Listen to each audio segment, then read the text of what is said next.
Hi friends, welcome back to what you missed. Okay, तो अभी जो भी कर रहे हो उसे रोक दो, क्योंकि स्पाइडरमैन ब्रांड न्यू डे के टेस्ट स्क्रीनिंग रिएक्शंस अभी अभी सामने आए हैं। कई सोर्स एक ही बात कह रहे हैं और जो वो कह रहे हैं वो सच में काफ़ी इनक्रेडिबल है। चलो इसके बारे में बात करते हैं। तो यहाँ से ये स्टोरी शुरू होती है। डायरेक्टर ने डेडलाइन कंटेंडर्स इवेंट में ऑफिशियली कंफर्म किया कि ब्रांड न्यू डे की टेस्ट स्क्रीनिंग्स पहले ही हो चुकी हैं। डायरेक्टर की तरफ से आया ये कंफर्मेशन ही ग्रीन लाइट था, और जैसे ही उन्होंने ये कहा, सोर्सेज ने तुरंत बातें करना शुरू कर दिया।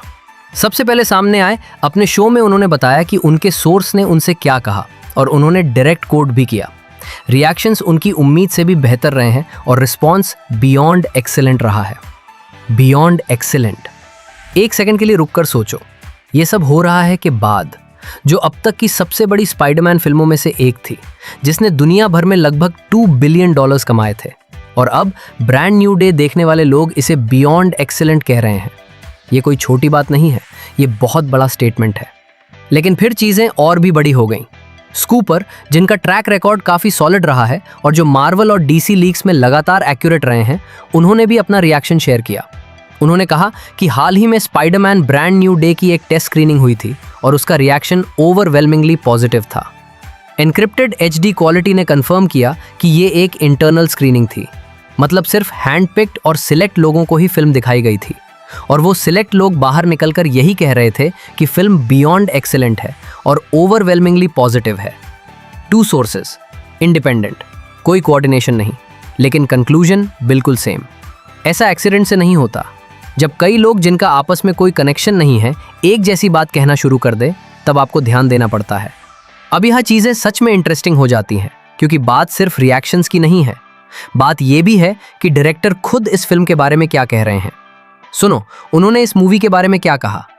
ये लोगों से दोबारा कनेक्ट करना सीखने की कहानी है। और फिर एक अलग स्क्रीन रैंट इंटरव्यू में उन्होंने ये कहा, पीटर एक ऐसे फेज से गुजर रहा है जिससे हम में से बहुत लोग रिलेट कर सकते हैं। न्यूयॉर्क सिटी जैसे बड़े शहर के बीच में रहना, लाखों लोगों से घिरे होना, लेकिन फिर भी पूरी तरह डिस्कनेक्टेड और अकेला महसूस करना। इसे एक बार फिर पढ़ो, लाखों लोगों से घिरा हुआ लेकिन पूरी तरह अकेला। इस तरह किसी एक्शन ब्लॉकबस्टर को डिस्क्राइब नहीं किया जाता। इस तरह एक डीपली ह्यूमन स्टोरी को डिस्क्राइब किया जाता है, और जिन्होंने ये फिल्म देखी है वो इसे बियॉन्ड एक्सेलेंट कह रहे हैं। इसका मतलब है कि इसका इमोशनल कोर, वही चीज जो ग्रेट स्पाइडरमैन फिल्मों को एवरेज फिल्मों से अलग बनाती है, बिल्कुल सही तरीके से काम कर रही है। और अब यहाँ एक ऐसी बात है जो पूरी पिक्चर को और भी ज्यादा एक्साइटिंग बना देती है। कंफर्म किया गया है कि हाल ही में रीशूट्स हुए थे, खास तौर पर ज्यादा ह्यूमर ऐड करने और विलन की स्टोरी लाइन को और डेवलप करने के लिए। जरा सोचो इसका मतलब क्या है। उनके पास पहले से ही कुछ ऐसा था जो इमोशनली और ड्रामेटिकली काम कर रहा था, और फिर भी वो वापस गए ताकि उसे और बेहतर बनाया जा सके। ये पैनिक मूव नहीं है, ये कॉन्फिडेंस है।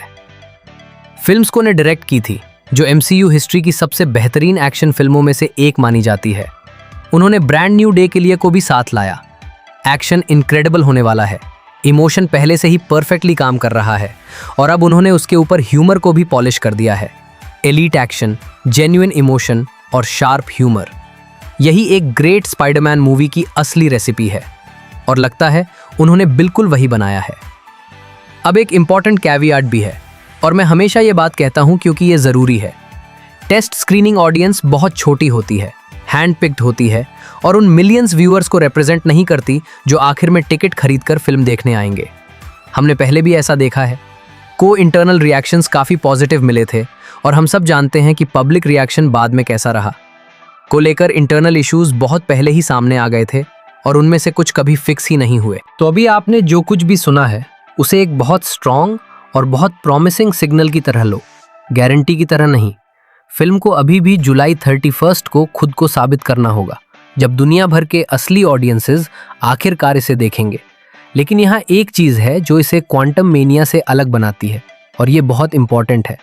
क्वांटम मेनिया को इंटरनल रिएक्शंस तो पॉजिटिव मिले थे, लेकिन बाहर से कोई कॉरपोरेशन नहीं था, कोई मल्टीपल इंडिपेंडेंट सोर्सेज नहीं थे जो एक जैसी बात कह रहे हों। कोई डायरेक्टर पब्लिकली और जेन्युइनली एक्साइटेड नहीं था कि फिल्म ऑडियंसेस से कैसे कनेक्ट कर रही है। कोई स्टार ऐसा नहीं था जिसने प्रोडक्शन शुरू होने से पहले महीनों तक फैन फीडबैक पढ़कर स्क्रिप्ट को शेप दिया हो। ब्रांड न्यू डे में ये सब कुछ है। Multiple independent sources. डायरेक्टर खुद पब्लिकली एक्साइटेड है। इंटरनेट पर जाकर ये देखना कि फैंस सच में क्या चाहते हैं। एक्शन के लिए और आइसोलेशन और आइडेंटिटी पर बेस्ड ऐसी स्टोरी जो इससे पहले आई किसी भी MCU स्पाइडरमैन फिल्म से ज़्यादा डीप लग रही है। इसका हर एक हिस्सा सिर्फ एक डायरेक्शन की तरफ पॉइंट कर रहा है। इस मूवी को जेन्युइन केयर और इंटेंशन के साथ बनाया गया है और जिन्होंने इसे देखा है वो उस डिफरेंस को फील कर सकते हैं। Beyond excellent, overwhelmingly positive. एक ऐसा डायरेक्टर जो ऑडियंस कनेक्शन की बात करते वक्त सच में उसे फील करता है। एक ऐसा स्टार जिसने अपना होमवर्क किया और एक ऐसी स्टोरी जो सच में समझती है कि पीटर पार्कर कौन है। नीचे कमेंट करके बताओ इन रिएक्शंस के बाद तुम कितने एक्साइटेड हो। क्या तुम्हें लगता है कि ब्रांड न्यू डे नो वे होम को भी पीछे छोड़ सकती है? मुझे ज़रूर बताना।